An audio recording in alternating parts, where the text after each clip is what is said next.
nominal. RCP chamber pressure looks good. Toggling up. Roger roll, Atlantic. Water towers can fly! Yes! Tango Delta nominal. Fighting down SC off. Bring in SC off. Yikes. You bet. Concur. We don't need any more of these.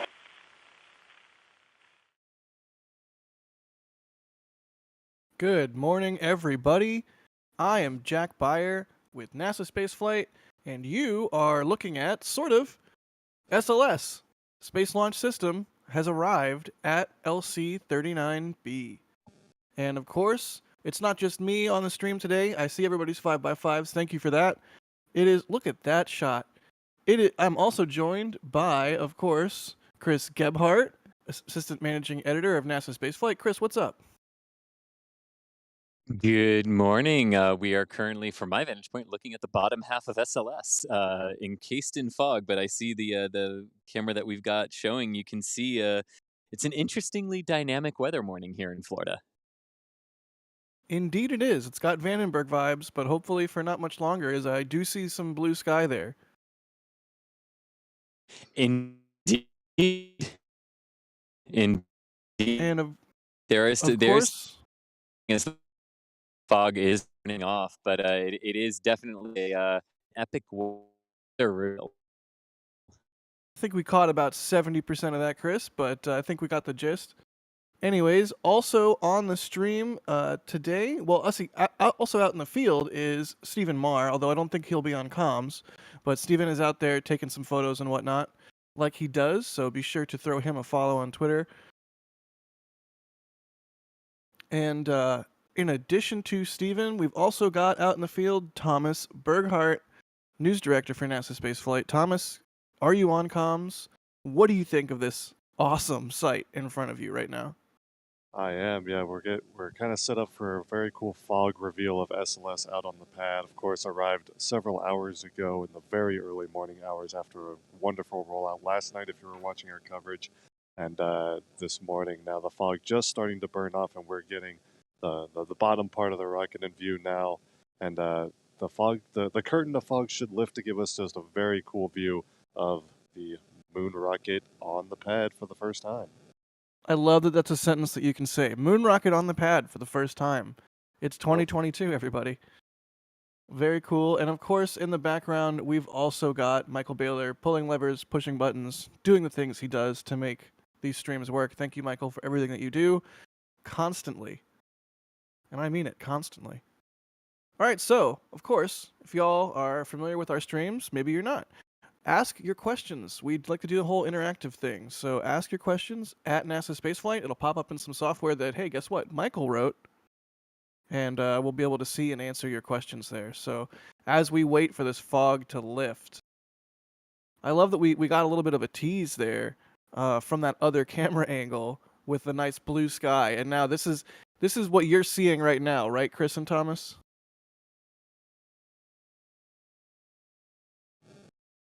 Yes, this is what we are seeing right now from our vantage point, which is the bottom half of the rocket visible, and the rest of it's still up in the fog bank. So you guys are like basically in the fog cloud. Yeah, actually, until just a few minutes ago, just until right before we went live, you could barely see the other side of the road from where we are.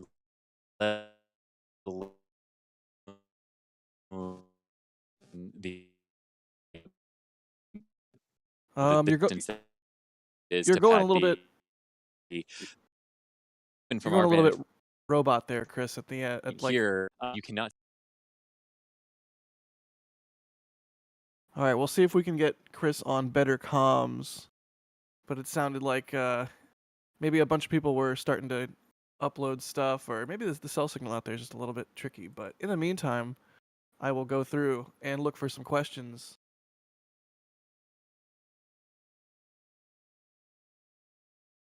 Let's see here. Of course, there's going to be people talking about Vandenberg. I mean, I said it myself. Peter Ford says it's a long trip from Vab to Vandenberg, indeed. Let's see. Oh, and right off the bat, Peter Ford, thank you so much for the support. They say thanks for all the coverage on all the rockets. Artemis 1, 2 plus timeline. SLS Block 2 question mark. Block 2 is the one with the exploration upper stage, right? That we still don't know if that's going to happen or not. Oh, let's see. Is there anybody else on comms right now, or is it just me? No, nobody here but us nerds. Oh, well, thank God. Hey, Das, what's up? Hey, Jack, how's it going this early in the morning? It's going. It's definitely going. I mean, we can see SLS on 39B for the first time. That's, I mean... Indeed. Oh, Chris, do we have you back? Do you have me? I mean, I switched over to LTE, so I hope this is a bit more stable. Yeah, you sound good now, Chris. Yeah. Yeah, you sound way better. Okay, cool. Yeah, you were talking about the Block 1B version of SLS with the exploration upper stage. That's the one that Boeing is currently designing, and that will come after or around Artemis 4 or later.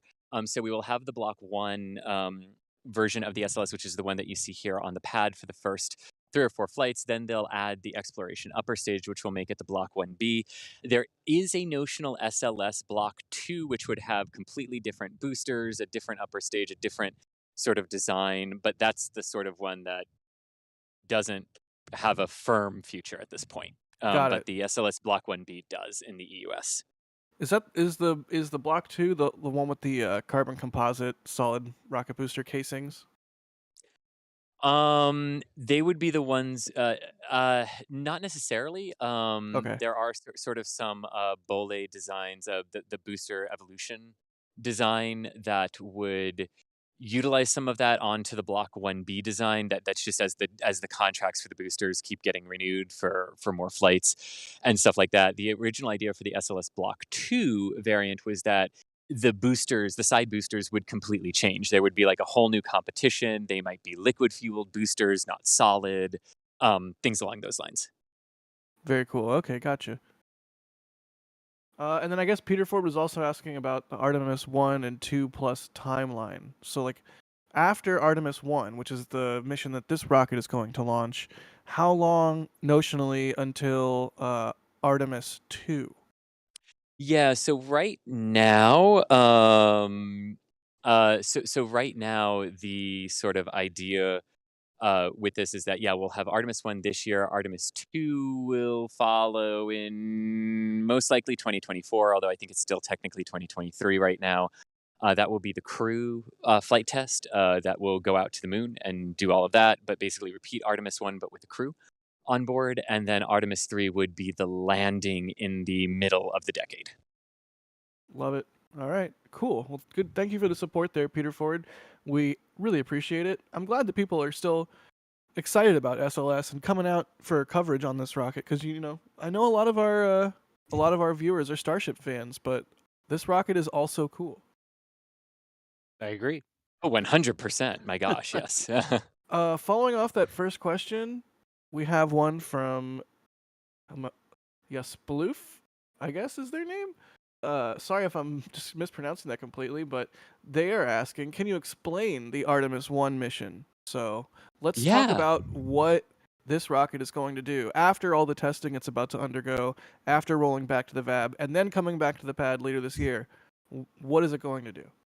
Yes. So the Artemis 1 mission is basically a full envelope flight test. And what that means is from liftoff to splashdown, they're testing 99.9% of the entire system as it will fly on Artemis 2 to make sure that the capsule, the rocket, the European service module, the ICPS, everything works as it is intended, that Orion can do its thing out in near rectilinear halo orbit for several weeks, keeping a crew safe and alive and protected from radiation and things like that. And then firing the service module's engine to affect the return to Earth. And then the actual entry, descent, and landing of Orion under parachute. So that, in a nutshell, is what it's trying to do. It's basically the equivalent of Starliner's OFT-1 flight and Dragon's Demo 1 flight, where they launched uncrewed, full-up test flights, doing the complete flight envelope. That's what SLS Artemis 1 is going to do, only it's going to a near rectilinear halo orbit out by the moon, and its first mission will be several weeks in duration under the current plan. And there are also CubeSats that will be carried aboard, and they're already on board as well. But there are CubeSats that will go to explore the vicinity around the moon as well, that will be on board. You mentioned that yesterday too on yesterday's stream, and it occurred to me, and maybe you don't know the answer to this. I certainly don't, which is why I'm asking. Where are those CubeSats deployed from? Is it from the second stage, or how does that work? Do you know? Yeah, so they are on they are in the same they're in the same area of the vehicle that Orion and the service module are in, because one of the reasons that one of the reasons they ended up using a mass simulator stand-in for the Orion and the European service module when they were doing modal testing in the VAB with the rocket is because they were waiting to give the CubeSat customers as much time as possible to get the CubeSats done and to the Kennedy Space Center for integration with the vehicle, because they all had to be integrated before Orion and the European Service Module were stacked on top of the rocket, because you can't put a payload into SLS on the launch pad or in the VAB anymore, like we used to be, especially at the pad, like we used to be able to do with Shuttle. So it all has to go in first. So they are there, and that is the part of the vehicle that they will ride with. Very cool. All right. Well, thank you for the detailed answer, as always, Chris. My pleasure. Cedric says space launch system and has a little bit of support there for us. So thank you so much, Cedric. Let's see. So we explained Artemis 1. That covers that. What else should we... How about this? Damon Talbot is asking, is the crawler still there? If not, where does it go? Back to the VAB, question mark. It's still there, right, Chris? So it is at the pad, but it is not underneath the mobile launcher anymore. So they have actually rolled it back. But basically where the crawler sits, so once they get the vehicle to the pad, the crawler normally goes back down the ramp and right outside the pad perimeter gate, and then stays there. And it'll stay there outside the pad perimeter gate in case they need to go back to pick SLS up if there were a problem. If they couldn't go do the wet dress rehearsal, it's sort of parked there and staged there to be able to easily go back and get the vehicle. But as they continue to work through the sort of process as they get toward wet dress rehearsal, they don't want to leave the crawler too close to the pad when you're fueling a vehicle, because if there's an accident, you want to protect the crawler. So in that way, they then bring the crawler back at least all the way to the part of the crawlerway where it splits to go to A and B. And they'll at least back it up to there during critical operations, as well as, and then bring it back even more so than they would for launch. Got it. Okay, that makes sense. Yeah, I mean, we can see now that the fog has lifted a little bit. Thank you, weather. That the crawler is not underneath the mobile launcher, and that is why they call it the mobile launcher, right? Because the crawler can pick it up, move it around, move it to the pad, move it back to the VAB, the whole entire launch pad. Exactly, it moves the whole launch pad. Pretty great. Oh my gosh, Bob Hobb, you crazy! There she is, fully on our camera view. We've got her almost fully revealed now in the fog. The lighting is starting to really turn out nice. But what I was just about to say is Bob Hobb, Robert Hobson, again. I think he did this yesterday as well. $199 super chat, Robert Hobson. Oh my gosh, thank you, sir. Thank you so much. It's like, I'm surprised you are still being so generous, given how, I don't even know, I could do my spiel again about how we super duper, you're probably tired of hearing that at this point. You've heard it so many times because you've been so generous. Thank you, Robert. Oh my goodness. What do I even say at this point? That's incredible. Thank you so much. And thank you for believing in us. Thank you. For real. Yes. Thank you for all the consistent support. And rest assured, cool stuff is coming. And cool stuff is coming. Look at the screen right now. SLS on the pad for the first time.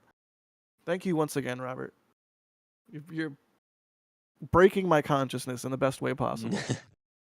Who is operating the camera right now, Chris? Is it you or Thomas? Thomas is operating the camera right now. So that explains why we've zoomed in on the worm multiple times, Team Worm.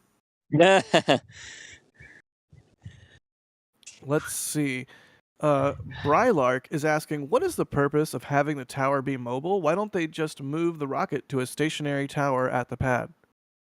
Yeah, that's a great question. So basically you can either have two different types of pads. You can have a clean pad, which is what pad B is, where the crawler brings everything to the pad. The tower, the rocket, everything, right? And the pad just sort of has the sound suppression, the propellant systems, pressurization systems, things like that. Then there's Pad A, which still has its fixed service structure and everything for Falcon and Falcon Heavy missions and crew and cargo flights to the station, and elsewhere in low Earth orbit. But for SLS, the reason they opted to go back to a clean pad is because the idea was they didn't want to have these prolonged pad flows like they had in the Shuttle program and in the Apollo program, where those vehicles were out for weeks or months at a time at the pad, depending on the mission and what their various processing things were and any issues that they found. And they don't want that for SLS. They want SLS to have basically it rolls out, you got 3 days to connect it to all the pad systems, and then you're into your 4-day countdown and you're ready to launch at like day 7 or 8 after you get to the pad. And there was also a concerted effort, knowing that SLS's flight rate wasn't going to be very high, that NASA had a pad that they could offer to another rocket company to say, hey, if you want to share this launch pad, because SLS will only need it basically once a year or twice a year in surge years, we're going to make that available to you. And the only way to really affect that is to have a clean pad structure where every rocket would bring its launch tower out with it on the mobile launch tower or on the mobile launcher. And in fact, there was one company, Northrop Grumman, actually did take NASA up on their offer to share Pad B for their Omega rocket. But the Omega rocket did not win some of the Space Force funding and that Vulcan and other companies got, and therefore the Omega vehicle did not come to fruition. But that was the original idea, was that Pad B would be shared by multiple vehicles. So hence you needed a clean pad structure. That makes sense. I guess Robert Hobson had asked a question, and I was so flustered by the super chat itself, I didn't get to the question. What have I done? Robert, I'm in the chat. Robert, type your question again. How does it connect to the GSE, Jack? Now that the MLP has arrived, how does it connect to the GSE? Bingo. Okay. How does it Gotcha. connect to the GSE? That's a great question. So it connects in a couple different ways. So if you look at the side of the mobile launcher, you see all of these, and the base, like the base, the wide part of the mobile launcher that the rocket sits on, you can see white lines going horizontally across the deck out toward the right hand side of your screen. That's out toward the north.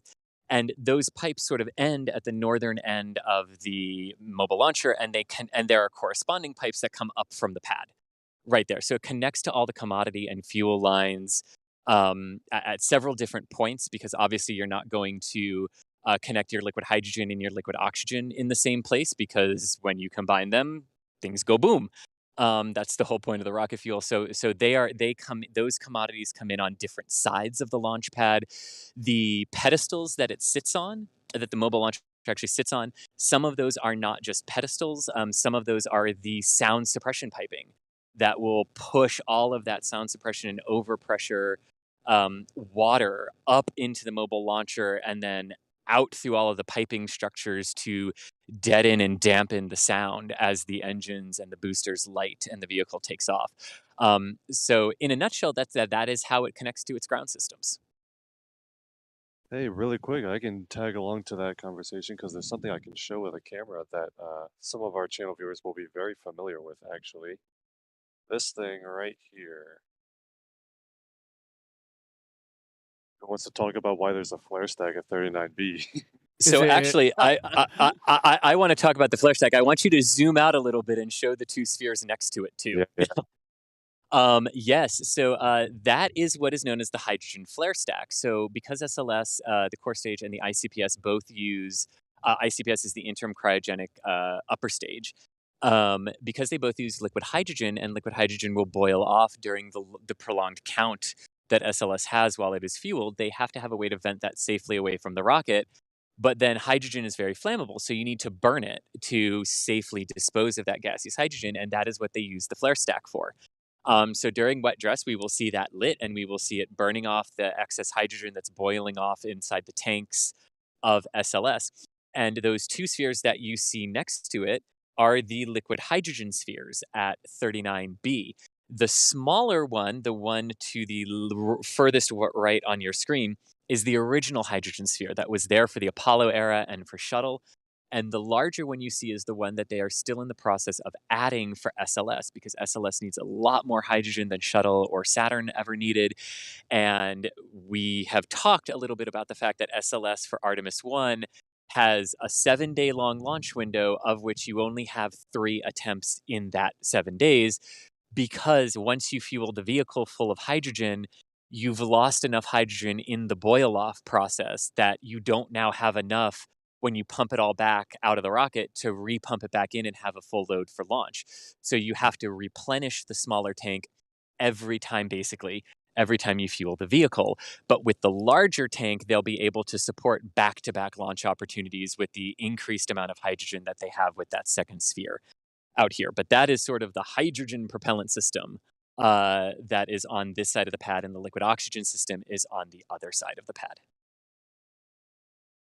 And is it 2 spheres on the other side of the pad as well, or is it just one? Do you know?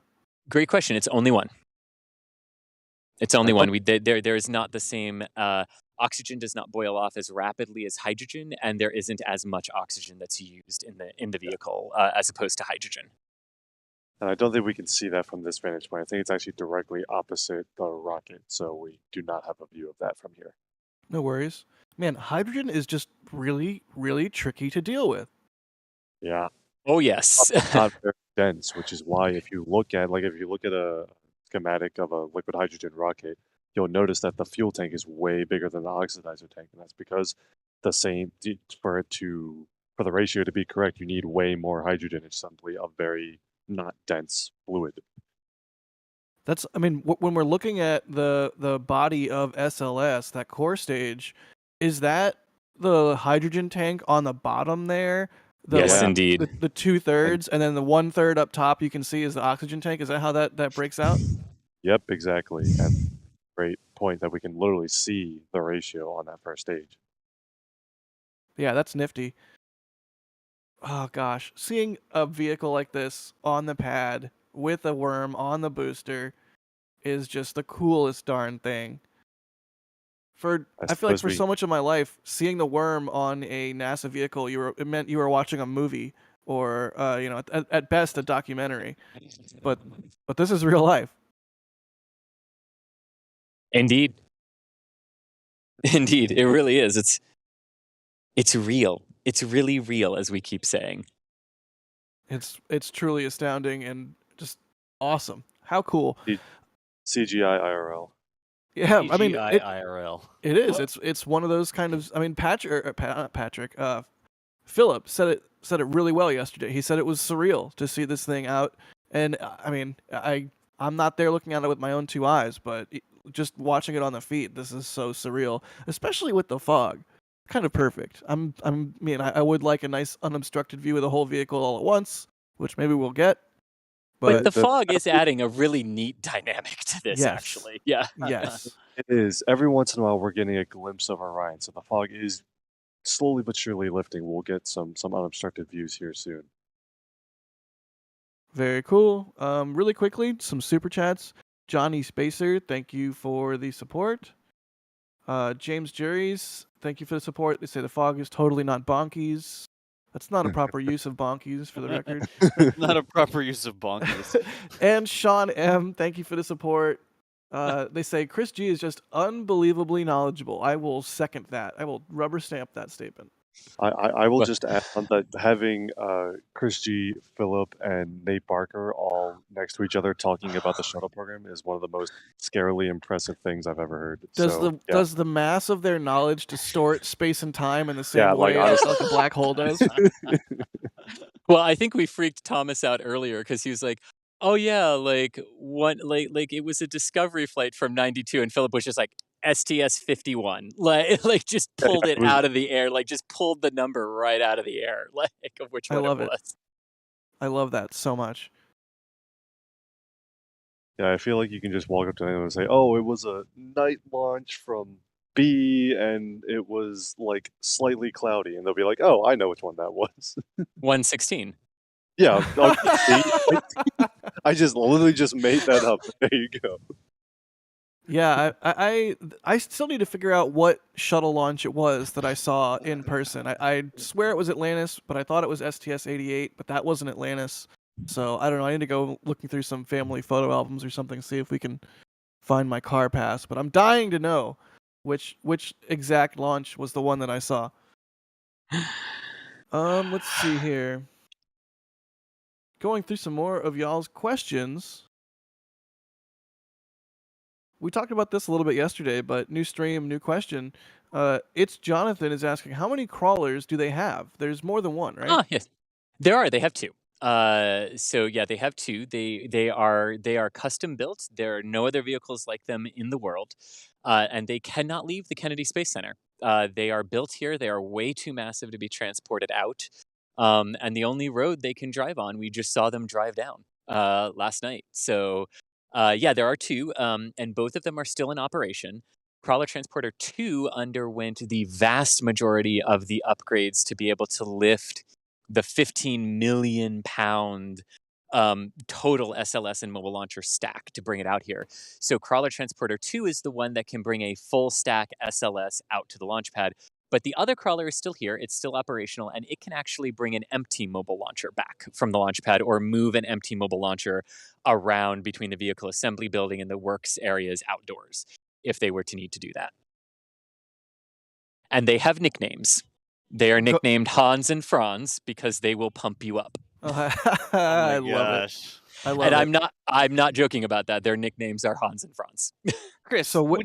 you've got to pause when you say that. You've got to say because they're going to pump. Yeah, I think so. You up? Yes. Oh yes, but yes, indeed. I my apologies for getting the cultural reference wrong. Oh man. So wait, which crawler was the one that brought SLS to the pad? Was it Hans or Franz? I believe Hans is number 2, so I believe it was Hans. But I'm not. I'd have to go ask a crawler person. I know they have nicknames. I don't know if they're just like Hans and Franz, or if they actually went 1 is Hans, 2 is Franz. I don't know if they did that, but they are colloquially referred to as Hans and Franz at All right, times. sounds Yes. like we've got some follow up to do. Holy cow! What? Ron Smith, thank you so much. Another extremely generous donation here. And I mean, the amount of support wow, from Ron. y'all on these SLS streams has been absolutely amazing. It makes me so happy because all rockets are cool, well, except for the kill ones, I guess is what I'm starting to make a catchphrase. Yeah. But seriously, thank you, Ron. It's a tremendous vote of confidence in us and our coverage, and you better believe we're gonna do everything we can and pull out all the stops to cover the launch of this vehicle for the first time as best as we can. And if it's the Ron Smith I am thinking of, he has actually been around with NSF for a very long time from the Shuttle program. There was a Ron Smith, and if it's the same one, who I brought something to the final Shuttle liftoff for, because that's what he wanted, something that was here, like close to the vehicle, and I brought it for him and then gave it back to him. So if it's the same Ron Smith, I'm glad you're still with us. Oh, that's cool. Really cool. That's really, really, really cool to be able to do something like that. Speaking of shuttle stuff, can we talk about shuttle stuff? I mean, I don't know. Is that allowed on this channel? Are we allowed to talk about that on our streams? I mean, we're looking at a shuttle-derived vehicle, so I mean, I don't necessarily want it to become the shuttle show with SLS here, but sure, let's talk. I mean, it's literally like shuttle-derived vehicles on shuttle launch pads. Yes, like it's as close as we're gonna get to being right on point. So let's go for it. Can you tell us, and I might be putting you on the spot a little bit here, but I also sort of feel like if there's any spot that Chris G should be put on, it's this one. Like, what vehicles were these main engines from? Because there's 4 shuttle main engines on this core stage, right? Yes. Hang on. This is the part of the show where I just ask Chris G questions that I want to know the answer to. Yes, they are engine 256, which flew on the final Hubble servicing mission and 4 shuttle flights. Engine 245, which flew on 12 shuttle flights, including John Glenn's flight in 98 and the final shuttle flight with Atlantis in 11. Engine 258 flew 6 missions to the International Space Station, and Engine 260 flew 3 flights, including the final one with Atlantis. You are an absolute machine. That's very impressive. I read that off of a document. I did not know that off the top of my head. Still a machine. Jack, that's the cool trick, Jack, where you ask a question that you want to know, but just make up a username. Like John Smith 837 asks, question I want to know. Like Jack is the greatest 4 says, what's the best way to cook bacon? There you go. It's in the oven. So, also, not just the core stage, not just the engines on the core stage of SLS, but also the individual casings for the solid motors, solid boosters. Yes. Sorry, I keep doing that now. Those have been flown on previous flights as well, right? And I'm not going to put you on the spot for that one. Which casing was from which flight? Oh God, we'd be here a while because each casing is actually made of different casings itself. So when you look at one SRB segment, you will get multiple flights that each one of those constituent casings that make up the segment flew on. So the bottom line is basically there are casings on here that are from the very early days of the shuttle program and casings that were made at the very end of the shuttle program and only flew a couple of times or even once with the shuttle. There are some that were used for development ground tests, and then there are some that are completely new, that they had to cast new. So a good mix of like anywhere between 40-year-old casings and brand new. Very cool. All right, well, Ron Smith, I don't know if you were the same Ron Smith that Chris G was talking about, and you were around since the shuttle era there. We just gave you some vintage NASA Spaceflight Shuttle talk for you. Let's see, Alejandro. What's up, Alex? Thank you for the support. They say 5 European monies for the team. Jack, you got to be there when the thing launches. You and Chris G giggling would be epic. I don't even know that I'll be giggling. I think I'll just be like screaming at the top of my lungs, except not really because you got to have clean audio. But I'll be internally screaming at the top of my lungs. Exactly. Hopefully I can get out there for it. I'm excited for the whole team to assemble for SLS. I feel like the last time we kind of did that was like IFA. IFA, yeah. That was a really before the pandemic. It was the in-flight abort was the last time we were all together. That was a really good time. Was that even in the before times before we streamed? I don't think we streamed. No. We streamed that. Oh, we streamed it. Yeah, we streamed it because Das was on a boat, and that's the only way we got the shot of it exploding. Yes, yeah, that's right. I remember we didn't know if my shot was going to work or not because we were on the boat and it's going up and down, and then it was the only one that could actually see the explosion. Oh man, you lucky duck! But hey, you put in the hard work, you reap the reward. Forever be salty about that flight. Yeah. It's like, we'll make 20 years from now, we'll make like a highlight reel or a low light reel. It'll be like most annoying most annoying launches, and it'll be like SN11, IFA, Insight, because you couldn't see anything because it was Vandenberg. And it's like, yay, first Mars launch from the West Coast. Joke's on you, you can't see it. Yeah, we'll have to do a list at some point. SN11. Yeah, we need that highlight reel. We need a video that's just launches you can't see. Like lots of different shots of fog. And I actually have a question that I was just sent from someone who watched last night, but it's a good question. Go for it. So Tomal sent this to me on Twitter, but they're asking how. So last night, the thing we didn't really talk about was how does the crawler pick up the ML and then put it back down? We talked a lot about the jacking and the leveling systems, but we didn't actually talk about how they lift it. And that's actually how they lift it. So it's the same jacking and leveling systems that keep it perfectly level as it's rolling are the same systems that are used to lift it up and then set it back down. So there are 4 jacking and leveling systems, one at each corner of the crawler. and they're all independent of one another. So that way, when they're climbing the ramp to 39B, they can jack the back part of it up by 6 feet to keep it level. But they can also, as they're going down the crawlerway and up the ramp, they can also adjust side to side to keep it perfectly level no matter what direction you're measuring that in.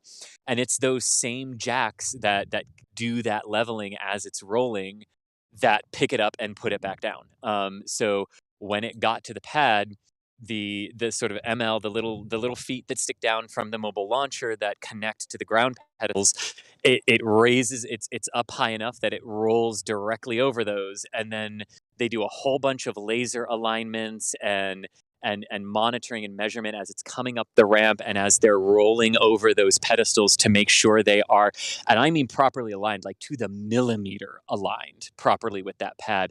The precision at which the crawler can set the mobile launcher down is actually really impressive. And then it sets it down on the pedestals. They go through and they make sure that some of the initial connections to the pad are correct and that they are exactly in the position that they want to be. And once that part of it is done, the crawler rolls away and leaves it there. And then they'll repeat the process to bring it back to the VAB. It's like a kneeling bus, right? You ever been in the bus and the bus goes yes. and the bus goes down so that you're closer to the curb? That's exactly, well, it's not the exact same way, right? But that's the same sort of principle. The mobile or the crawler actually goes up and down itself, just like the bus goes down and then goes up. Well, and if it does that, then I really hope the crawler driver makes the announcement that goes ding ding, arriving pad B. Arriving pad B, nice. They should have that. You're a big fan of the chimes lately, aren't you, Das? You really like the chimes. I'm a big fan of the chimes. What? But it's the way that this thing, the crawler levels and whatnot, is very similar to how the self-propelled modular transporters that we've seen SpaceX use on the other Artemis rocket. To be able to independently level like that is important, I guess, when you're transporting an extremely tall stick, aka rocket. Oh, I should have said broomstick, darn it. It looks like there's plenty of fog to go around today down at Boca and at the I cave. was going to say, right? It's both of the Artemis rockets are doing their cloaked in secrecy fog. Wait, should we just roll the camera? Does that mean Starship's right here too? They're side by side. They are side by side, yes. You got the joke, thank you. My attempt at humor in the morning without coffee. But yeah, you can definitely see the fog displays. Ironically, it's probably clear at Vandenberg. Right. Yeah, probably. Yeah. There's only a fixed amount of fog in the world. Usually it's all concentrated at Vandenberg, but precise. Yeah, it's the law of conservation of fog. The first law of fogodynamics. Fogodynamics, love it. But for real, I love this shot for a variety of reasons. One, it's showing both Artemis rockets in one frame, which is just so absolutely mind-blowingly cool. And if this doesn't get you excited for the next couple of years of spaceflight, I don't know what's gonna do it for you. And I mean, we talked a lot last night about how inextricably linked these two vehicles are, but I mean, also, just look at them. I mean, the Artemis program, I mean, we are talking massive rockets with huge throwing power, of payload and people out to these destinations in near lunar space. I mean, they are incredible. When we talk about, like how much we have to put out there, how much propellant we have to store at places, how much food we have to, pre-position for astronauts, the lunar gateway, building all of that, how we land on the moon and how we make all of that sustainable. I mean, you're looking at the two rockets that are going to be responsible for that in a very, very large part. I mean, at least in terms of starting and getting us back to that, and more might join us with New Glenn. And Vulcan as well, but these are the two that will start it, and these are the two you are looking at. They're not paper rockets, they're real, and they're on their respective launch pads. On the left, you have the lunar lander, and on the right, you have the crew launch vehicle. So and that's how we're getting back to the moon. Isn't it slightly wacky that the lunar lander is larger than the It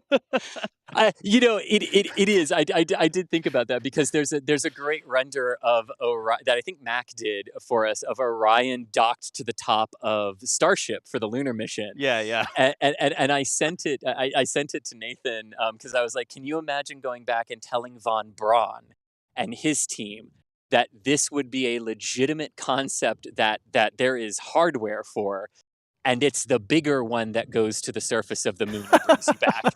You know? Oh, Yeah, it's pretty jeez. great. It's pretty great. But it is great, yeah. But if you think about it, it might be a little bit counterintuitive, but if you think about it, it makes sense. The thing you land on another body on the solar system with, you want to have a lot of space for cargo, you want to have a lot of space for crew, if you want to have any kind of meaningful impact in the missions that you're doing there, and it's not just sort of a boots on the ground kind of thing. And the vehicle that gets you to that lander does not need to be quite as big, although it's still huge. It's still absolutely huge.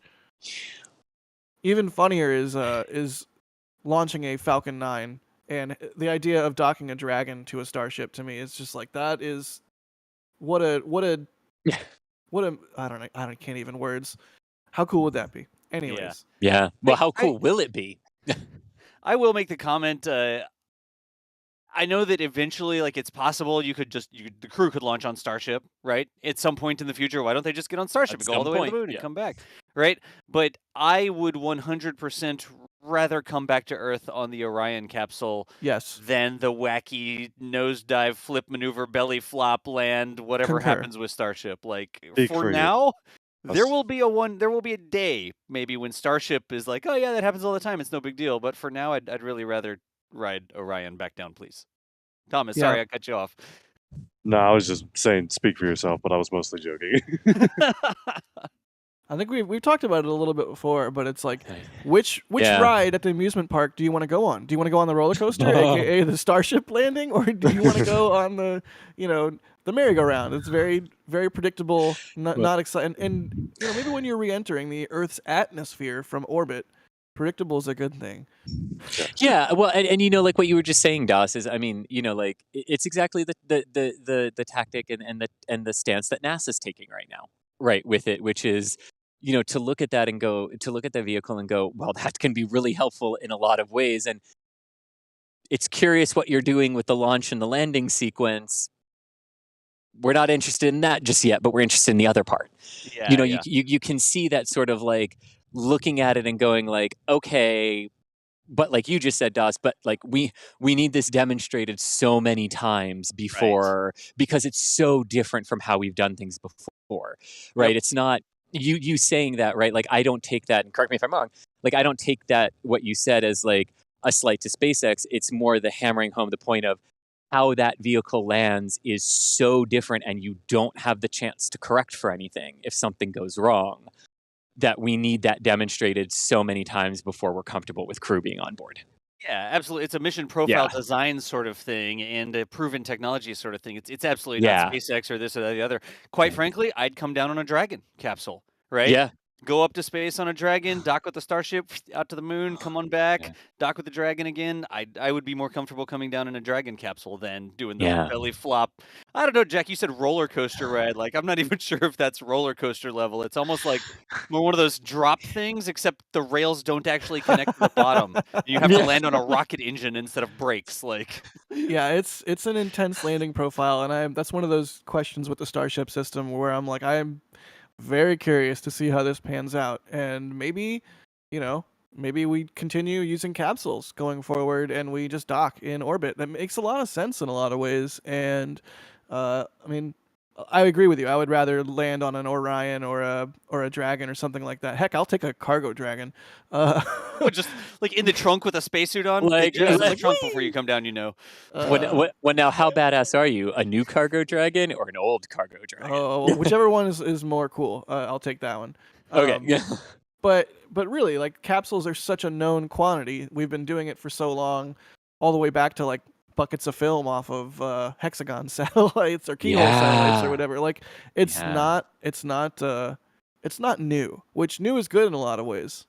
And, it is. And I'm all for new, but like you said, like we've been saying, we want to see it demonstrated many times before people are involved with that. But hey, that's what capsules are for. Yay, capsules like Orion on top of SLS on the pad for the first time. Can you tell how excited I am? Look how cool this is.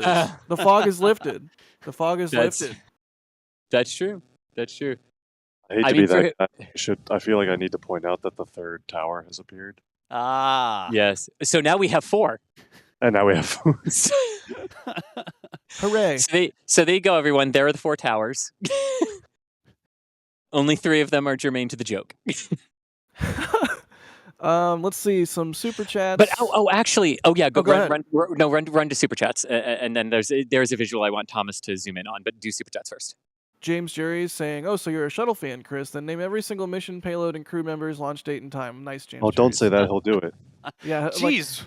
Join us Saturday for NSF Live, where no, I'm kidding. You just like take a big deep breath in, and you just start rattling stuff off like an auctioneer. Yeah. Nice. Let's see. Kaltenstein, thank you for the support. They say, will SLS roll back to the VAB if the wet dress is successful, or Yes, stay at the pad till launch? What is the timeline on that? That's like about 3 weeks or something, right, Chris? Okay, so yeah, the notional timeline to get to the actual wet dress is 3 weeks. They had originally said that the target was April 3rd. We now know that the Axiom mission to the station going off neighboring Pad A is now scheduled for April 3rd as well. Those 2 events cannot take place on the same day as one another because SLS, when you fuel it, the area of land that you have to evacuate includes 39A. So we can't have a fueled SLS on the pad and be trying to launch Axiom 3 on the same day. So wet dress will move a few days here or there. Not a big deal. This one specifically very much not SLS's fault with the ISS launch schedule moving around. But yes, after the wet dress is done, whether it takes them 3 or 5 weeks to fully get through all of that, yes, the crawler will come back. It will pick up the ML and SLS. They'll take it back to the VAB. There are a whole bunch of strain gauges. If you look at a lot of the photos that Nate and Julia and Steven got and Thomas got yesterday, you will see black wires on Orion and the service module. You'll see black wires on the sides of the solid rocket boosters. Those are sensors that were put on it specifically to monitor the vibrational loads through the stack during the rollout. And they're going to stay on there, and they're going to get data on how the vehicle overall changes and is modified when you start pumping all of those cryogenic fuels into it, because that core stage will shrink when you pump it full of cryogenic propellants, because the colder something is, the more it shrinks. So all of those have to be all of those extra sensors have to be removed for the actual flight.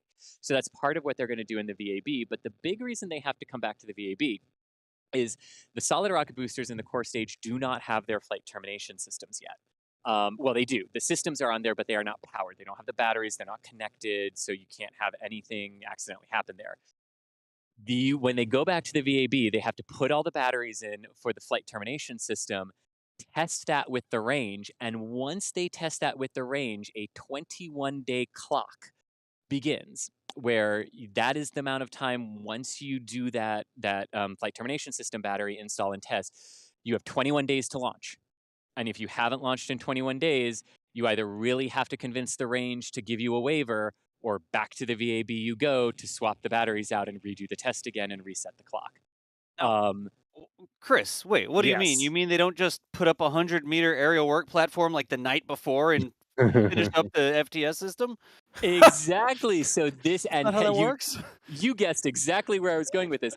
And this becomes part of this becomes an issue because there is no way to access large portions of SLS aside from the service module and Orion and the aft engine compartment. You really can't access this thing at the pad. And where all those batteries are and everything, you have to do it in the VAB because you have no big mobile service gantry you can roll up to it here and do it on the pad. So an Apollo and in Shuttle, they did it out at the pad. And that's why you never ran into, the range safety system is a problem for liftoff because it's expiring. Because they could do it out at the pad, and then you had 21 full days right before your countdown. But SLS can't do that. So that's a huge part of why they have to go back to the VAB to do everything. Also, all the pyrotechnics, like to separate the solid rocket boosters from the core stage and the core stage from the inner stage and the ICPS and everything, all of those are getting installed in the VAB this time round as well versus out at the pad. So there's a lot of prep work that they just shifted to being indoors in the VAB to shorten the overall pad flow. That makes sense. Hopefully it doesn't result in them having to go sort of back and forth if there's like a, I don't know, I keep thinking about Shuttle and like the whole, what was it, the ground umbilical plate or whatever thing, where it was just The like, guck pea, yes. yeah, that Oh, thing. no. Four-letter word if ever there was one. Oh man, yeah, that But, I don't know. So what Jack is talking about there, the hydrogen vent system for the shuttle, when the hydrogen would boil off in the shuttle's external tank, the vent line on the fixed service structure connected to the external tank via something called the ground umbilical carrier plate. And it was a plate with a whole bunch of seals that was supposed to prevent the gaseous hydrogen from leaking out. And all of a sudden, we got like all the way after the Columbia accident to the very end of the program, and all of a sudden, this thing just started leaking.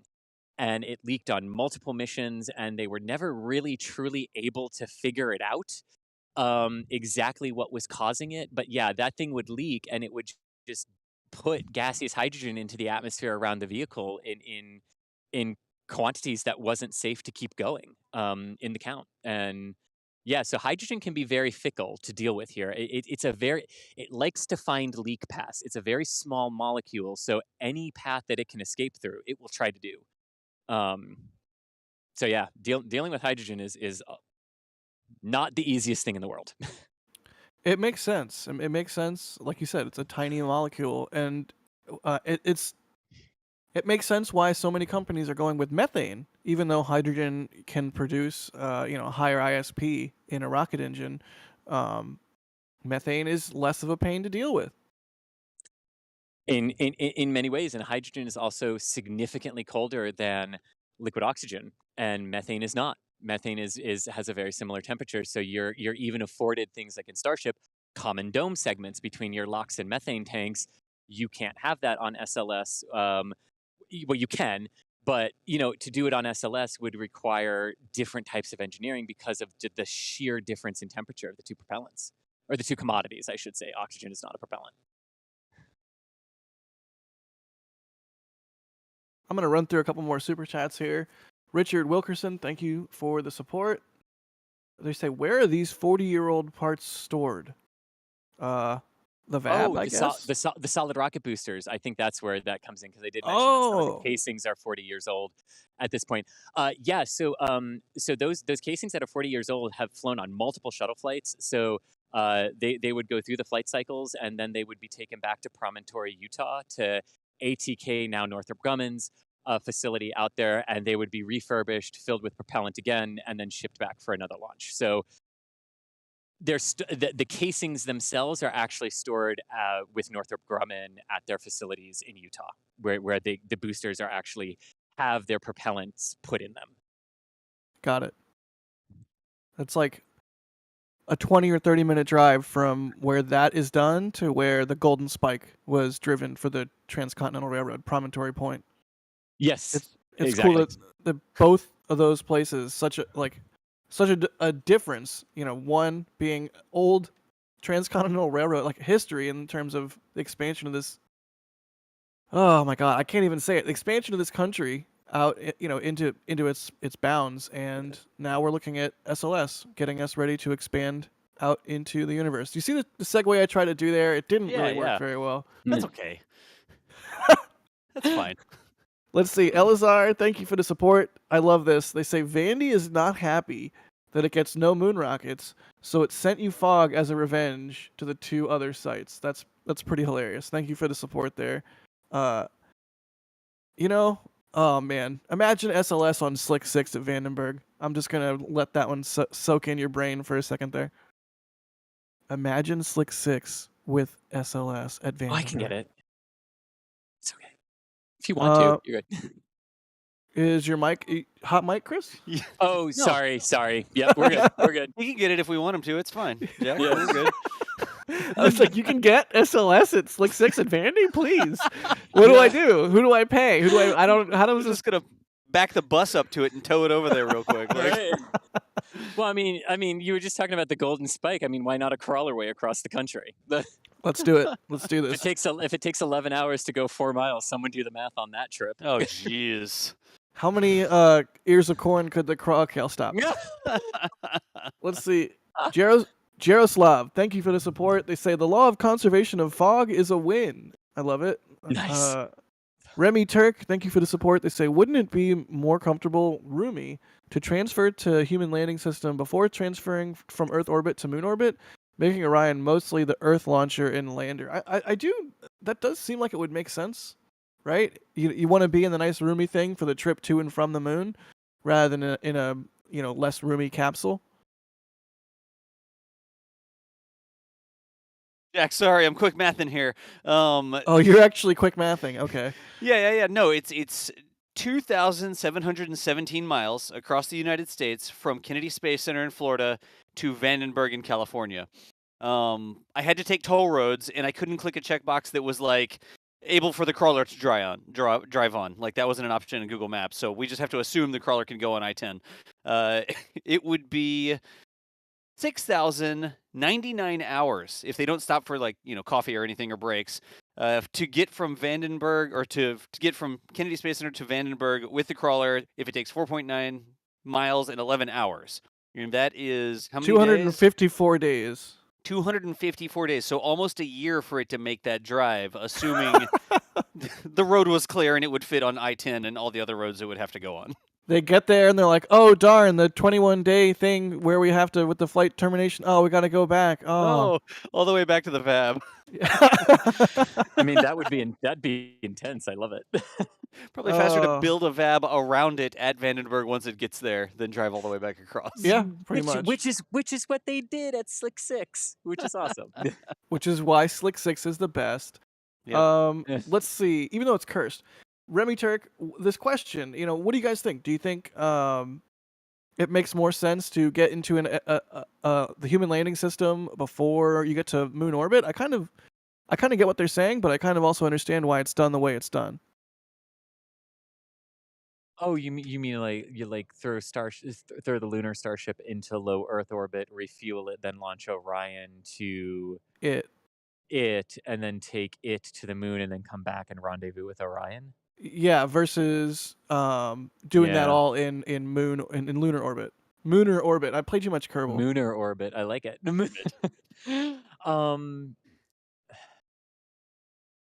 mean, it's interesting. I mean, I think the fact that what we're sort of talking about right now in terms of the crew versus the landing vehicles, I would answer that question just by it's life support right now, and it's NASA's comfortability of all of that. And Orion, NASA has been developing Orion specifically for this, really since 2004 as part, because Orion really is a holdover from the Constellation program when it was called the Multi-Purpose Crew Vehicle.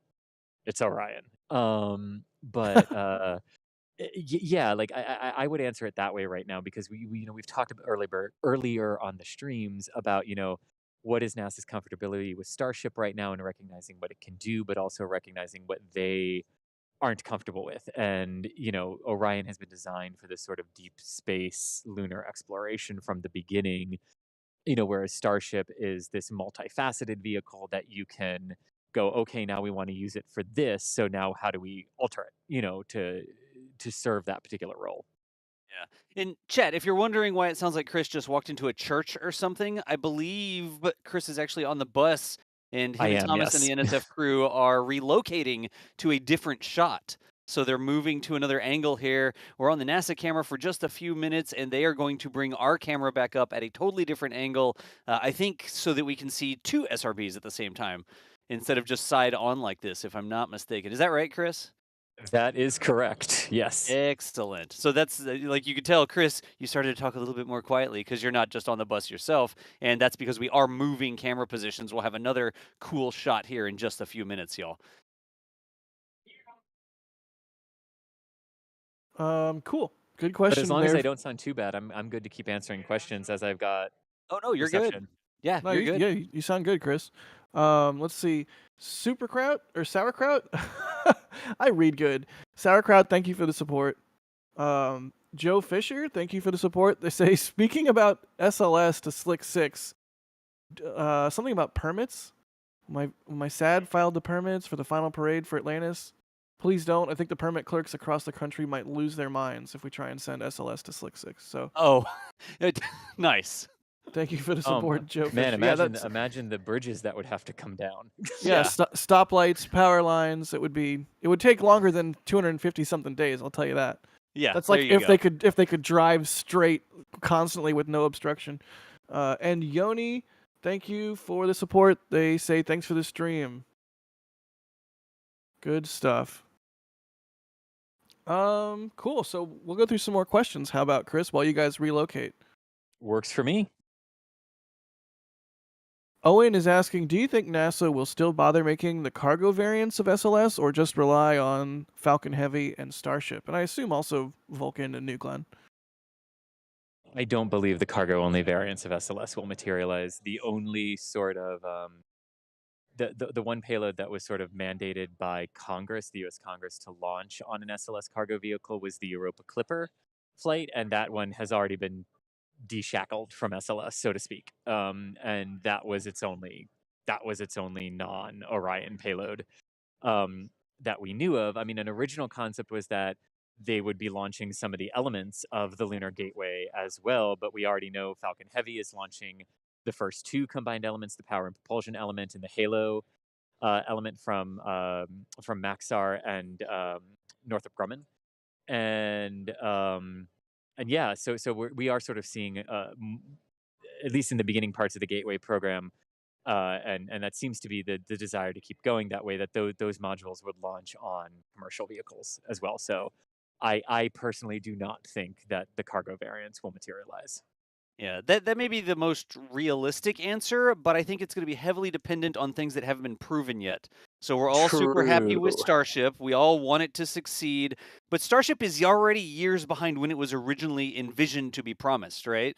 And it's still nowhere near being operational, like an actual operational vehicle that would launch things like that. So if Starship continues to get pushed back and pushed back and pushed back for whatever the reasons are, they may continue to keep their options open until Starship has like a proven track record of success, and add into the mix other things that are getting more and more proof that they work, like Falcon Heavy. Hopefully we get double the number of missions that we've had on that here in the coming year and a half or so. But I do think they're going to keep thinking about things, and we all want everything to succeed, but we're also making assumptions that things are going to succeed on a time frame that has been promised, and that's historically not the case with some of those big new development projects. That's a very good point. Yep. Yes, indeed. Y'all know me and my whole keep your options open. Like, I love rockets. I think that it's going to be amazing, but there's a long way between I love you and I do, right? And we are all very much in love with rockets these days, but they are not. We're not walking down the aisle with them yet. Put it that way. Anybody get that reference? Does that make any sense to anybody? It did. Okay. And don't take that to mean that I don't think that it's possible or will be a success or anything like that. I think it's just It's until don't it's count got the a chickens proven. before they're hatched. Yeah, exactly. Don't count the chickens before they're hatched in space. Yeah, and when Shirley Chickens in space. Yes. No. Sorry. Wrong reference. No. but yeah, we'll see Starship do a bunch of Starlink missions and what have you, test missions, and it'll become proven, just like Falcon Heavy had to become proven. And gosh, I want to see Starship launch for sure into orbit. But I'll take more Falcon Heavy launches. I'll take some SLS launches and some Vulcan launches and some New Glenn launches. All that stuff. So much cool stuff coming up that's not strictly related to Starship, and that's good because if any one of these rocket systems has any issues down the line, we're not just completely down and out for the count like in the shuttle era. We have multiple options. Yeah. Hey, here's a quick clarification from Joe Fisher, the super chat about the permits. And he says, I meant my dad. My parents are permit clerks, and my dad filed the permits for the Space Shuttle Atlantis parade. Oh! So that's, That's really cool. Apparently a lot of permitting involved just for that little parade, much less SLS driving the crawler transporter all across the United States. My gosh, and for all but the last 30 feet of that drive, she was on Kennedy property. What permits were needed? But that's cool. That's a really cool thing. I love little stories like that. Those little human connections to to all the programs because it's so easy to just sit here and talk about the technology, when everything that you're seeing is, someone's livelihood. Someone, you see those engines on the bottom of the core stage, and you go, okay, yeah, a lot of people built them, but there's probably someone at Aerojet Rocketdyne who that engine was their entire career. Yeah, we You know, talk a lot the about like yeah. pounds of thrust and delta V and mass of this and how much can it send into orbit and like all those kind of numbers, but I don't think enough talk about the human hours. How many human years worth of effort went into what we're looking at right now? A lot of human years from a lot of very smart humans. It's always important to sort of remember that. Ryan Knight is asking with a very generous super chat. Thank you, Ryan Knight. Really appreciate that.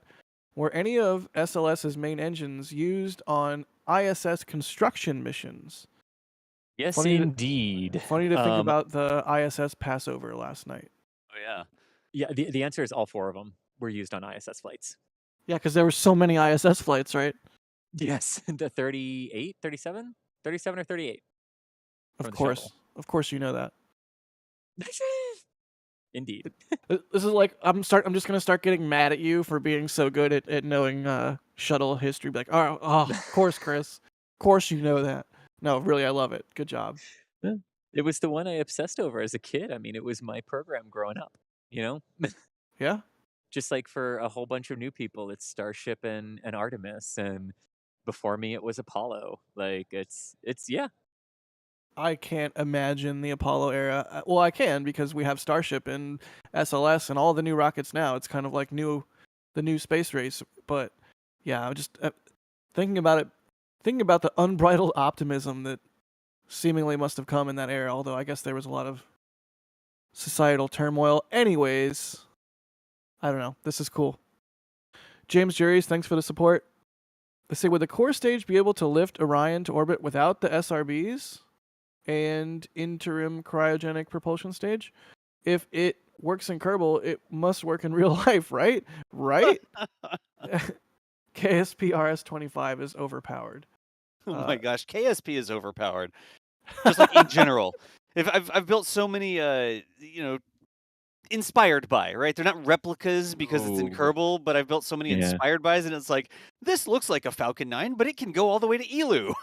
Yeah. So, The one thing I would say to that in terms of like, because it's a good thought question, right? Like if you didn't have the mass of the solid rocket motors, what would you be left with in the vehicle as a liftoff weight, right?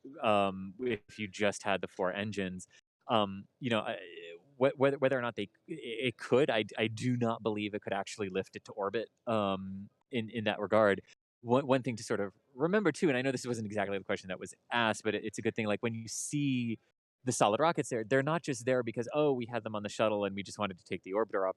They're there because they impart 75% of the thrust that lifts the vehicle off the pad.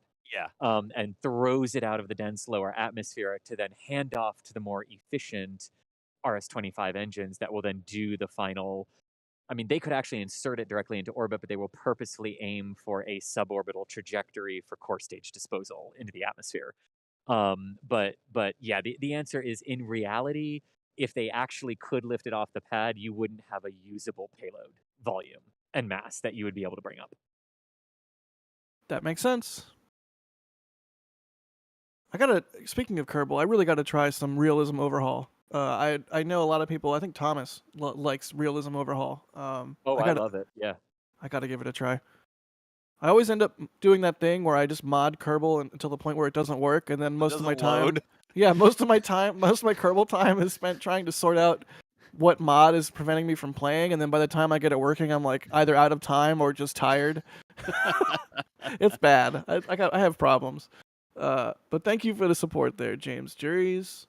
I was doing like that. That is the exact reason that I sort of stopped playing Kerbal as much, because I used to do tons of stock, like just maybe some graphic mods and stuff like that, but no crazy mods.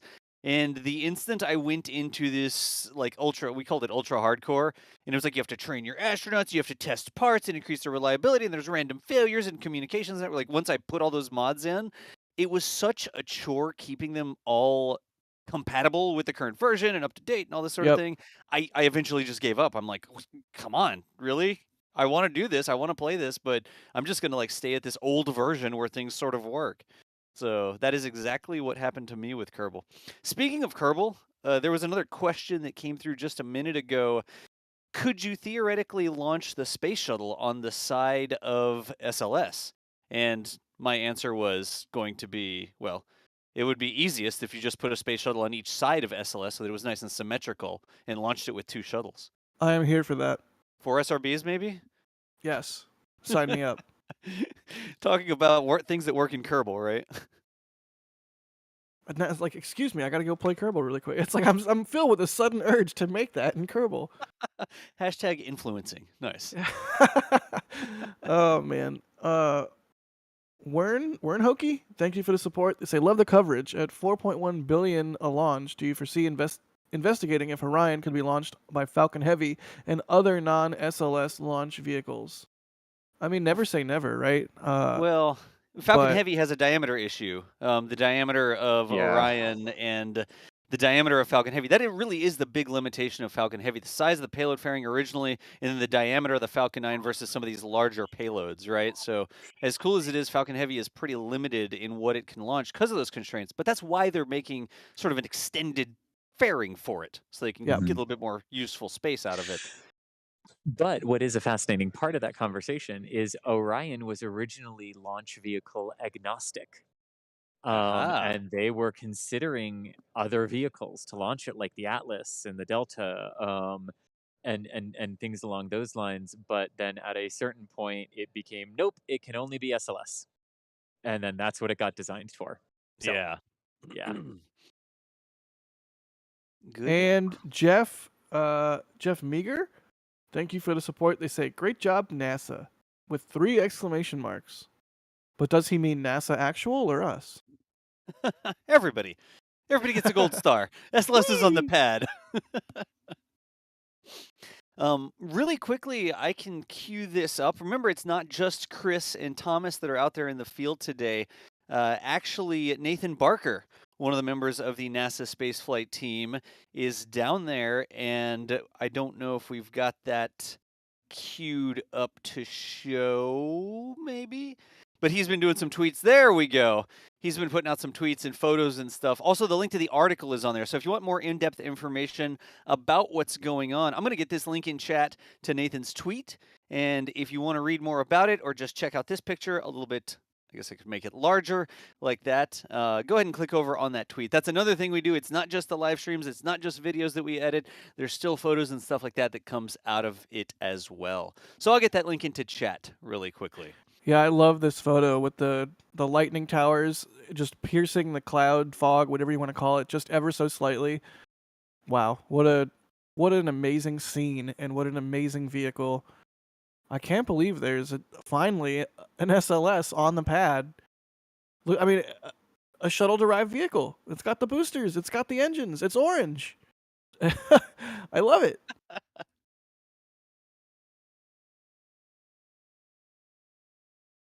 But yeah, excited to see some of the other photography and coming from Nate, and also I think is Steven out there today? Or I know he was out there yesterday. Yeah, Steven is out here as well Steven out this there as morning. well? Yes. Nice. Awesome.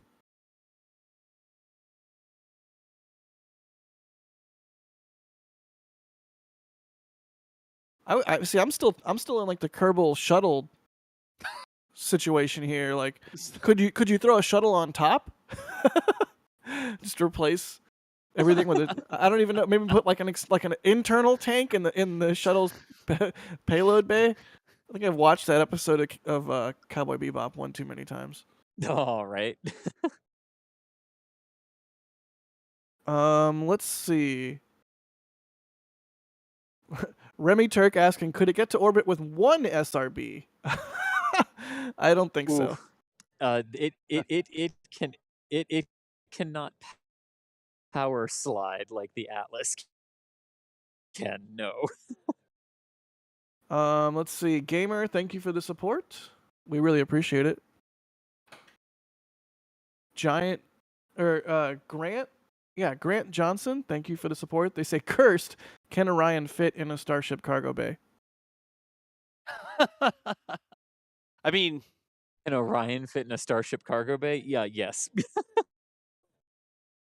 without the launch escape system, yes. Like the Without the launch escape, yeah. launch escape system, true. Yes, yeah. That's serious. Wouldn't work well inside the payload. Chris's bus may be rolling Yeah. there, y'all. We're getting a little bit of choppy audio from Chris, Oh. but that might be a good sign. I'm not sure. Fingers crossed. Yeah, fingers crossed. Let's see. WIMZ Wims. Thank you for the support. They say if SLS would launch at Slick 34, how many days? I'm not sure I understand this statement / question. How long would it take him to roll it there? Maybe. Oh, like if instead of 39B. That's a good question. Is there even a crawler way to 34? Only go to the 39s, right? Yeah, that's what I thought. Well, thank you for the support, Wims. Yeah, that was another question that came through earlier. What are there, like 38 other pads? Why is it not 39, 40, 41? Like, why is 39A, B, C? Why didn't they just keep incrementing the numbers? Is there some story behind that, Chris? Yeah, there is. They did not number the pads. They literally numbered the pads in the order that they created, not in the order that they are north to south. So that's how you have 39, and then 41, and then 40, and then 37, and then 13, and then 16, and then 36. Yeah. It's not necessarily a true north-south order after Missile Row was done. Why didn't like 39B become like 63 or something, whatever order it was built in? Do we know? I don't even know if there's an answer to that. So pad 30. Well, so that's what. Maybe I didn't explain that well enough. So like pad 37 over on the Cape side was designed and created, and the 38 area over there was as well. And then NASA was looking to create theirs over here, so that became 39. And then the Titan pads to this in between those got built, and they became 40 and 41. But that's why. That's why, and that's why you're seeing now the numericals when we talk about 49 for the Starship area right here at Kennedy Space Center. Well, because 48 was just built, so 49 is the next number. That's how it works here. Oh, NASA. At least they didn't make I guess they did sort of make an acronym for it. So, anyways. Yeah. Now, the only way you could get around that and have a lower number than just a sequential increase would be like if NASA on their property suddenly went, like they did a couple years ago, said, we want 39C. And they built it within 39B, and they built it on their own property and within the existing 39 complex area. So you could theoretically get a 39C, which you technically have now. Like if 37A were to ever get built, like that would be 37A over there with right next to B. So you can get it, but if new pad, pick the highest number up. It's almost like a very Spinal Tap situation here. Like, why didn't they just make 10 louder? They made it 39A, 39B, 39C. It's like no, it goes to 11. I don't completely understand the reasoning there.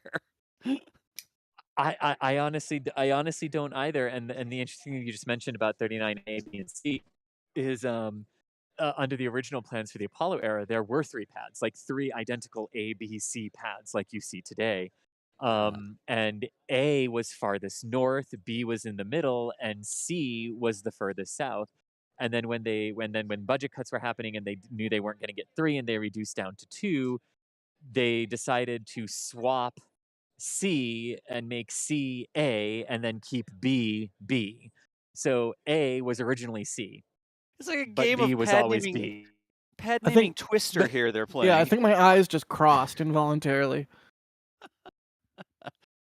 Okay, Yeah, but that does, exactly. Chris, that cleared it up. Actually, that made sense. It's like, well, 39A and 39B are the same pad designs. They were both designed to launch they had shuttles on them, et cetera, right? They're not totally different designs for totally different vehicles. In that, I'll buy as to why it's an A and a B versus a completely different number. Oh, that was your question. I'm so sorry. I misinterpreted. Oh, the entire VAB pad area is complex 39. Is all complex 39. Aha. Yes. So then when you have pads, your pads become A of complex 39, B of complex 39, C of complex 39. And that's the same way like down on the Cape side where the Delta IV Heavies launch from, that is pad 37B. There is no A because there was an original design for A on that same complex, but they never built it. So yeah, so I misunderstood what you mean, but hopefully that's all clear now. Yeah. I think we're good. We talked about pad naming conventions at the Cape for like 10 minutes now. I'm into it. I mean, this is the sort of level of detail that I appreciate, especially from Chris. Here, I'll run a couple more super chats. James Juries again. What's up, James? Now throw a shuttle with a rocket 3 in the payload bay on the side of SLS. 3 vehicles to orbit in 1 launch. That would be totally bonky. Nice. Let's see that now. That is a correct use of bonkies. Approved bonky use. Yes, I will approve that one. Matthew, thank you for the support. They say hi, NSA. We're not the NSA. They say hi, NASA spaceflight. Thanks for all the live streams you guys do. Y'all keep me company. So hyped to see the SLS take flight.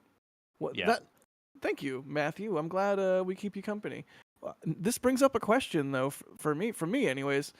What is the proper way to refer to SLS? Is it the SLS or SLS? Like is it like the Rock where you just call it the Rock or I mean the wrestler, not the plane. The plane you call Rock, not the Rock. I don't know. Is there like a NASA style guide answer to that? Like, is it when referring to SLS, it should be referred to as the SLS?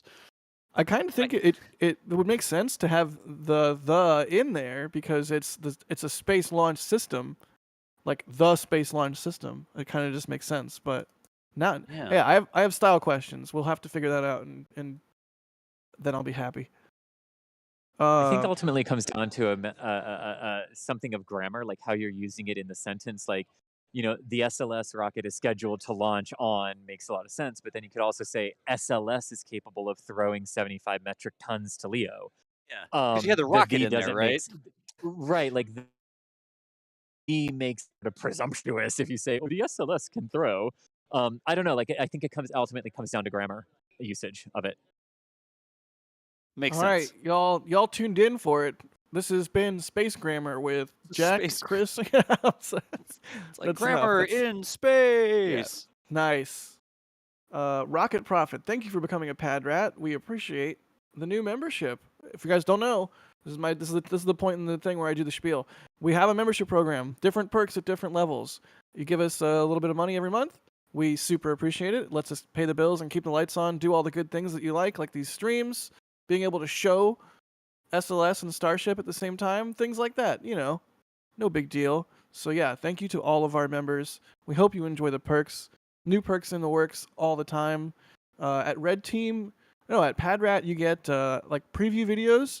You get some photos and whatnot, and on the YouTube community page there, that preview videos that go live, photos that go live before they do elsewhere. So that's always a nice treat. And you get chat emoji.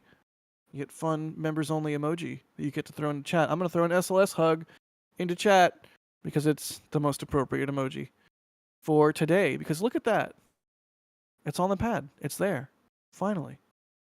But thank you, Rocket Prophet. We appreciate it. Thank you to all of our members. Robert Blasky. Thank you for the support. They say, could NASA save the $4.1 billion per launch and make an Orion adapter for Super Heavy? I mean, or Falcon Heavy, or what have you. I mean,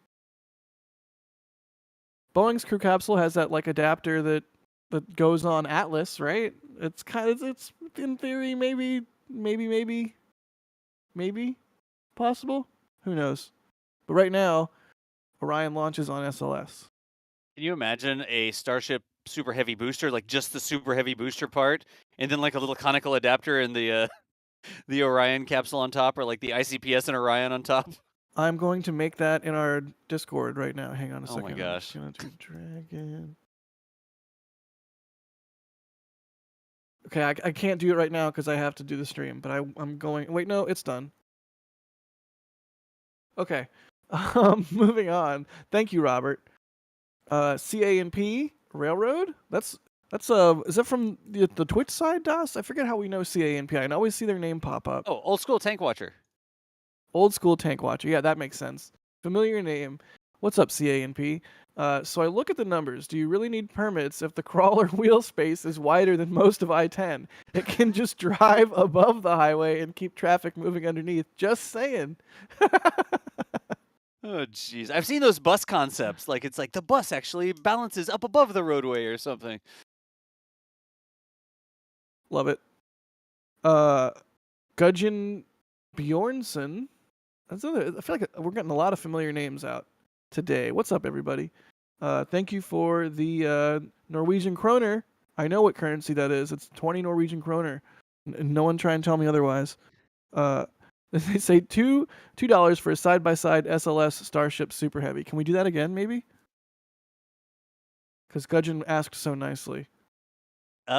Right now, since we don't have our other camera online because of, surprise, surprise, some hiccups with the bus system, we don't have that set up right now. No worries. Yeah. We'll see what we can do, but right now our other camera that is there on site is not online. It is, well, deep within the bowels of the media bus. We'll see what we can do. We may be able to make it work. And Matthew R. with a $2 Australian saying NSF. Sorry, I guess they were the person that said NSA earlier. I was just giving you a hard time. I figured you meant NSF. I thought they just don't post messages online, and as soon as they posted a message online, it was like the, hey, NSA, what's up, FBI? You're not going to trick me. Like that sort of deal. Oh, good stuff. Bob Brown, thank you for the generous support there. And Max B, thank you for the support. They say, any updates on progress on an ICPS replacement? That sounds like a Chris question to me. That would be the exploration upper stage, which Boeing is currently developing. Got it. Currently in development. You heard it here, not first, everybody. Yeah. Speaking of not hearing things first, but still kind of a really cool thing that we put together for this moment in spaceflight history. We talked about it a little bit on the stream yesterday. We can talk about it on the stream again today. It's the cool new merch that we have for the occasion, because SLS rolling out to the pad for the first time merits such a thing. Do we have a merch plug? Do we want to show the screen? Anyways, we have new SLS merch. It's true. There we go. We rolled it out. Yeah. The new merch rollout. I'm going to do the joke too. You can say we rolled out some new merch. I know I'm late, but I did it anyways because I just wanted to do it. But it's like right there on the screen. Like it says new merch rollout. It's just right there. It's low-hanging fruit. But I particularly love the hug emoji shirt, the SLS hug. It's great. And the Rollin' and Hatin' shirt, it's good stuff. If you have a need to be nerdy about SLS with your clothing, we have the clothing for you. So one of the many ways you can support the channel. We super duper appreciate it. You know, whenever something cool is happening, we're going to try and make some merch that's appropriate. It's true. It's true. But yeah, thank you to everybody. You know, I say thank you to the super chatters. I read their names out and stuff. I say thank you to the new members. Another way you can support what we do is by getting a shirt and showing your nerditude to those around you. Which, why would you not want to do that? What did we say before? Oh, lift up your excitement. Look how clever we are with our taglines. Lift up your excitement with the full stack, like the retro 80s design on the full stack. And then I love it. New merch rollout. Haha. Actually, I think I need a new mouse pad. I might have to get that mouse pad. Anyways, thank you to everybody for buying the merch and for supporting what we do, because holy cow, it's fun. And we like bringing spaceflight news to everybody and keeping you company. Like, I forget the super chatter's name that said that. You know, if you're on a long commute and you're listening to us and just listening to me flap my gums, or if you're sitting on your couch watching us, or wherever you are in the world. It's really cool. We've talked about it before. It's important to have something that you look forward to. And big rockets, hey, if you don't look forward to the launching of big rockets, I mean, I'm not sure what I can do for you. Jack Hewson here is asking, is there such a thing as a dry dress rehearsal? Yes, actually, there is. Why not? Yeah. Do yeah, tell, it's just Chris. it's when you take the vehicle through a full countdown, but you don't fuel it. That's a dry dress. Love it. Good Huh. question, Jack. It's just and good name. fueled or not fueled.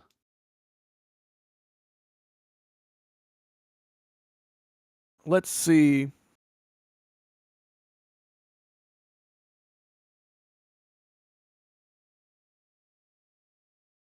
I'm like looking at questions. I don't want to ask like a gotcha question that I know Chris will have to like sit there and do a whole bunch of math for, but there's some good ones.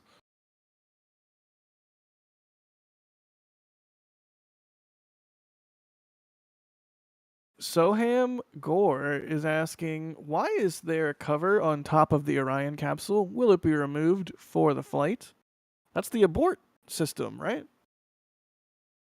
Yeah, if you're talking about the white coating or the white paneling that covers the Orion capsule itself, that is part of the launch abort system. So Colin, that's what would. Go ahead, Chris. Sorry. Oh yeah, so like that would pull the Orion away from the vehicle, if there were ever an issue, and then Orion would fall out of that back shell, basically. But what you're looking at is the white back shell for the launch abort system. Yeah, that was my question. Are we still calling that like an aero shell or a back shell or something like that? Party Yeah, shell. I tend to say back shell. Yeah. Yeah, gotcha. Cool. Good question there from Soham. Let's see what else we got. Matthew is asking, what are the checked board panels on the side of the SRBs and core stage, as well as the service module? That's some like photogrammetry kind of thing where they're measuring the flex on the structure with those little like checkerboard patterns and cameras and whatnot. What's going on there? Yeah, so that is photogrammetry. So that is so that you have things that your cameras can focus on so that you can tell how much the vehicle is moving one way or the other, and that you can track, like when the solids are separating from the vehicle, you can track them, and they also help visually from the ground verify what your sensors are telling you, that the vehicle isn't rolling or moving or pitching in a way that isn't correct. Got it. I've got that up on the screen there and was sort of showing what we mean. It's those sort of checkerboard patterns on different parts of the rocket. There's some up on the upper stage, some on the central, the core. There's some on the SRBs. You sort of see them all over. I brought up the picture that Nathan took so that we could show it here. Nice. Nice work, Nathan.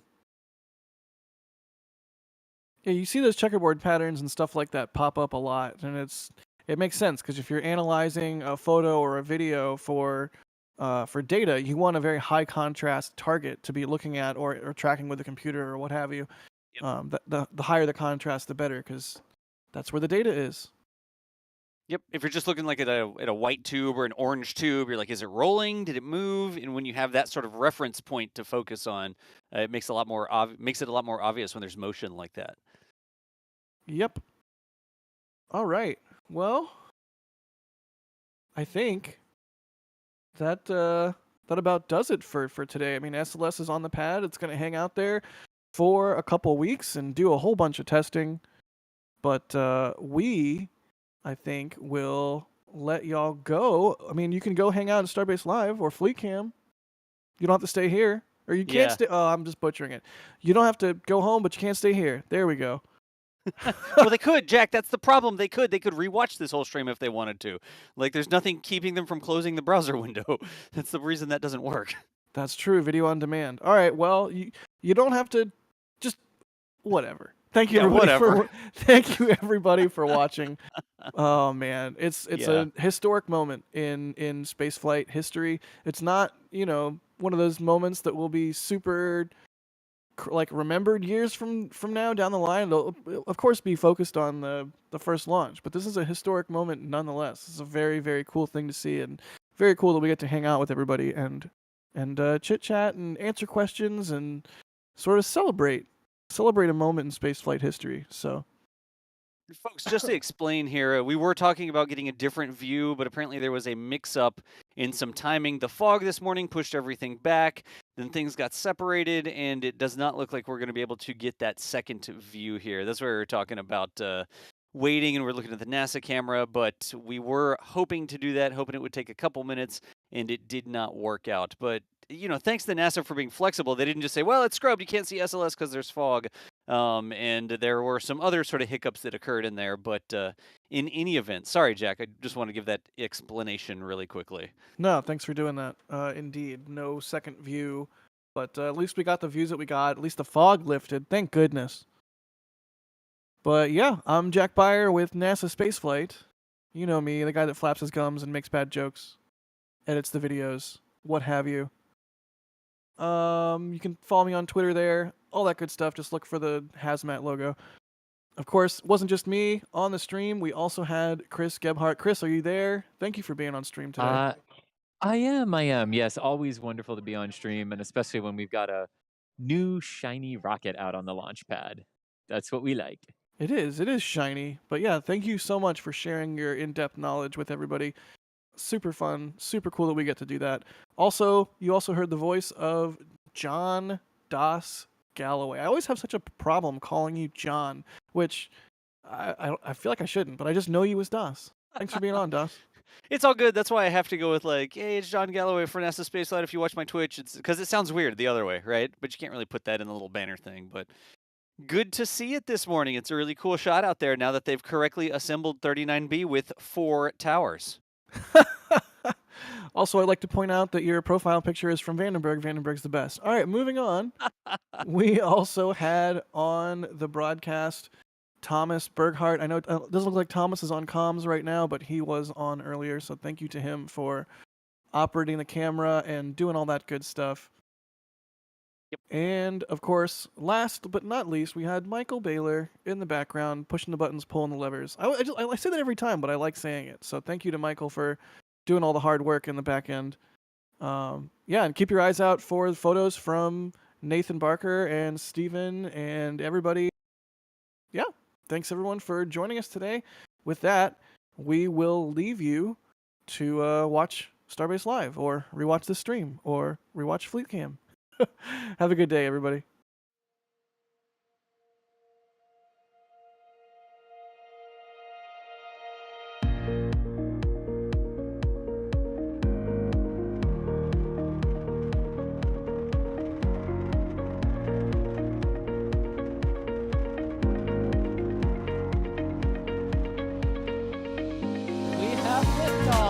Propulsion continues to be normal. The chamber pressure looks good.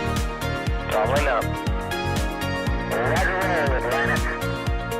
Water towers can fly! Yes! Tango Delta nominal.